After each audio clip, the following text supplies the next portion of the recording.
Hello everyone, I am Dr. Jyoti Sharma, consultant gynecologist at Manipal Hospital. आज मैं एक बहुत ही नॉर्मल, बहुत ही कॉमन प्रोसीजर जिससे हर फीमेल को गुजरना पड़ता है उसके बारे में थोड़ी जानकारी देना चाहूँगी और कुछ उससे जुड़ी भ्रांतियों को यानी कि मिथ्स को भी दूर करना चाहूँगी और वो है normal delivery and caesarean section. Actually क्या है कि हम सभी चाहते हैं कि नॉर्मल डिलीवरी ही हो। कौन नहीं चाहता नॉर्मल होना, मतलब कि नेचर के साथ चलना। तो हम सभी नॉर्मल चाहते हैं इंक्लूडिंग डॉक्टर्स, पर एक प्लान बनाना पड़ता है। जैसे ही पेशेंट 37 वीक्स का होता है तो क्लिनिकली देखा जाता है कि कोई एबनॉर्मल पोजीशन या कोई हाई रिस्क फैक्टर्स नहीं है, जैसे कि diabetes mellitus, severe hypertension, abnormal position of placenta and ultrasound भी एक कराया जाता है जिसमें कि देखा जाता है कि बच्चे की पोजीशन क्या है, बच्चे का वजन कैसा है, बच्चे के गले में कोई ऑर्नाल वगैरह तो नहीं लिपटी हुई है। इसके अलावा बच्चे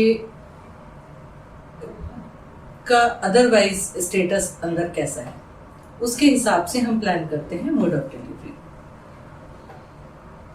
फिर अगर कोई हाई रिस्क फैक्टर्स हैं तो आपको टाइमली बताया जाता है डॉक्टर के द्वारा और उस हिसाब से प्लानिंग की जाती है कि सिजेरियन का एक ही मोड होता है, क्योंकि देखिए दो ही मोड हैं, या तो नॉर्मल निकलेगा बच्चा या सिजेरियन से निकलेगा। तो अगर सिजेरियन करना भी पड़े तो उसमें कोई परेशान होने की बहुत ज़्यादा बात नहीं है, क्योंकि उसमें मदर की और बच्चे की सेफ्टी देखी जा रही है।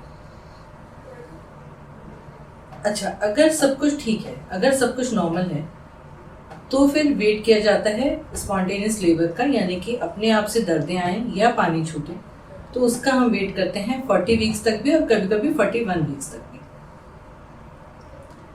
अगर 41 वीक्स तक भी दर्दें ना आए तो हम इंड्यूस कर सकते हैं, यानी कि आर्टिफिशियल पेन्स दे सकते हैं, उसके बाद भी बच्चा नॉर्मल हो जाता है। लेकिन अगर दर्दें चाहे स्पॉन्टेनियस आए या दवाइयों से आए, उसमें फिर प्रोग्रेस देखी जाती है। एक मशीन है जिसे कहते हैं CTG मशीन, उसमें बच्चे की धड़कन लगातार देखी जाती है कि वो मदर को जो कॉन्ट्रैक्शंस आ रही हैं, दर्दें आ रही हैं, उसके हिसाब से धड़कन किस हिसाब से चल रही है, ठीक चल रही है, ऊपर नीचे हो रही है, ये सब देखा जाता है और उसमें कोई ढकी छुपी बात नहीं है। पेशेंट, अटेंडेंट सभी उसको देख सकते हैं।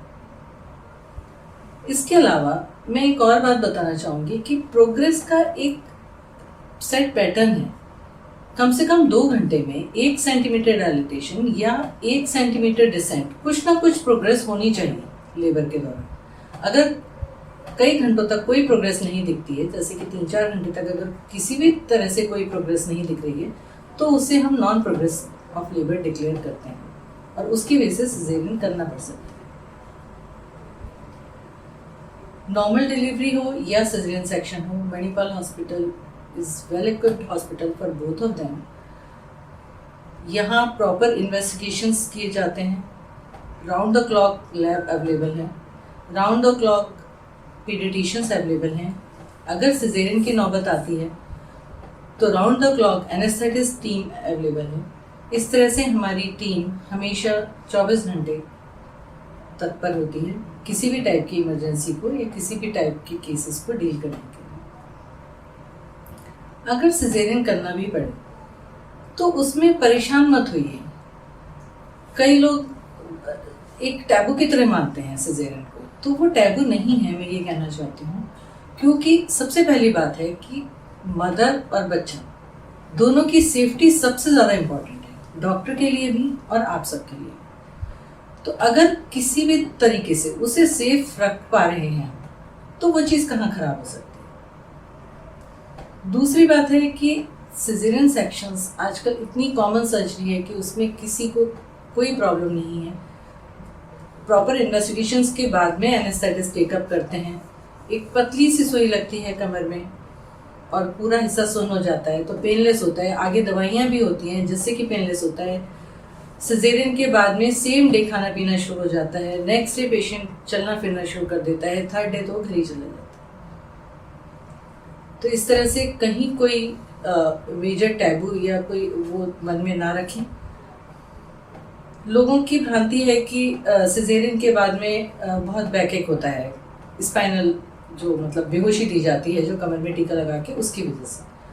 तो ऐसा नहीं है। बैकएक वो इतनी पतली सुई होती है कि नॉर्मल जो इंजेक्शन होता है उससे भी पतली सुई होती है, तो वो बैकएक नहीं कर सकती। बैकएक लैक ऑफ एक्सरसाइज से, कैल्शियम डेफिशिएंसी से, विटामिन डी डेफिशिएंसी से, इन सब चीज़ों से हो सकता है, फॉल्टी पोस्चर से हो सकता है। तो प्लीज़ आके कंसल्ट कीजिए और अपना डायग्नोसिस बनवाइए और बैकएक को दूर कर लीजिए। सिजेरियन से कुछ लोग कहते हैं कि मोटापा हो जाता है, बिल्कुल भी ऐसा नहीं है।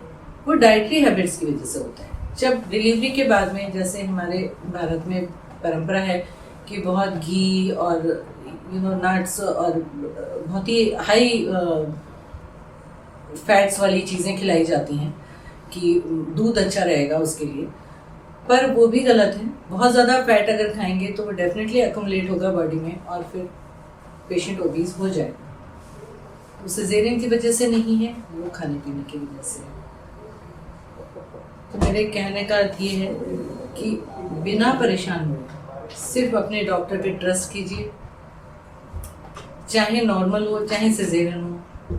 हमारा भी ध्येय आप लोगों के साथ मिलकर सिर्फ यही है कि माँ और बच्चा को सुरक्षित रखा जाए। एंड मणिपाल हॉस्पिटल उसके लिए one of the best place ज़रूर है। Thank you so much.